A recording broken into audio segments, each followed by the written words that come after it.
Então, gente, eu estou aqui para resolver alguns exercícios aí da sua apostila, né? Das aulas 5 e 6 dessa apostila 2. A aula 5 que foi sobre geomorfologia, um pouco de geologia. E essa aula número 6 que foi sobre solos.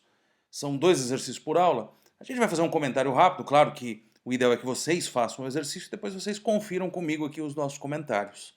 Então, pessoal, o exercício número 1 da aula número 5, coloquei aqui a página, né, para você se localizar melhor, é um exercício meio das antigas do Enem, né? É um exercício que fala que a metade sul da África se eleva. E ele fala sobre um esguicho de lava. Eu acho horroroso esse termo, né? Na verdade, ele está querendo falar alguma coisa sobre vulcanismo, sobre movimentação de placa, né? E de fato pode acontecer isso, né? Um soerguimento de uma região do mundo porque existe uma dinâmica da crosta. E aí ele te pergunta, né?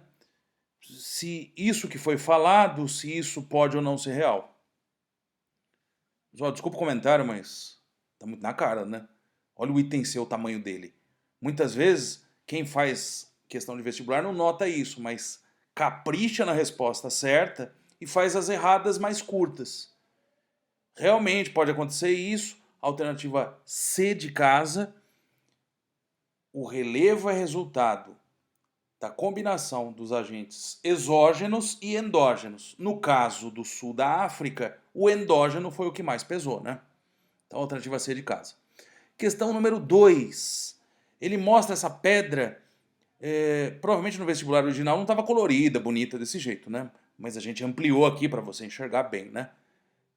É uma pedra, tá ali, né? Com suas rachaduras, seu ambiente. Pelo texto, você vai observar o seguinte, que isso aí está lá no Piauí. Você está vendo um céu limpo com algumas nuvens que não indicam chuva. Ele fala de dilatação, ele fala de temperatura variável. Ambiente seco geralmente varia muito a temperatura, né? O dia é bem quente, a noite é um pouco mais fria. Pessoal, tá na cara que isso aqui tem a ver com aridez. E na aridez, qual é o processo de intemperismo principal? Ele pergunta aí, né? O que caracterizou essa modelagem foi o quê?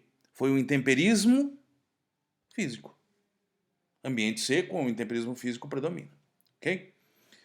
Agora, pessoal, vamos para a aula número 6. Exercício número 1. Um exercício do Enem mais recente, mais nervoso, mais tenso, né? Você está vendo uma imagem aí muito interessante. Uma imagem que mostra uma espécie de divisão do mundo em grandes áreas vegetais, né? Ou biomas. E quanto que o solo tende a se aprofundar nesses ambientes. Te chamo a atenção para duas coisas. Procura aí, floresta tropical. Você vai ver que na floresta tropical, a precipitação, que é a linha contínua, ela é enorme. E se chove demais, o solo se aprofunda. Embaixo, no esquema, você está vendo o solo se aprofundando. Várias camadas. Ele fala em cialitização, que é um processo em que a água ataca o silício e o alumínio. Não nos interessa falar sobre isso aqui numa aula de química, mas o que eu vejo é um solo bem profundo na área de floresta tropical. Te chamo a atenção para outra coisa. Dá uma olhadinha nos desertos e semidesertos, que geralmente ficam próximos dos trópicos. Em deserto e semideserto chove menos, você está vendo a curva de precipitação ali mais baixa, né?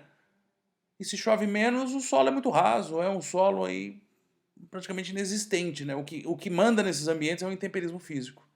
Então ele tentou colocar mais ou menos aí em termos de latitudes, né?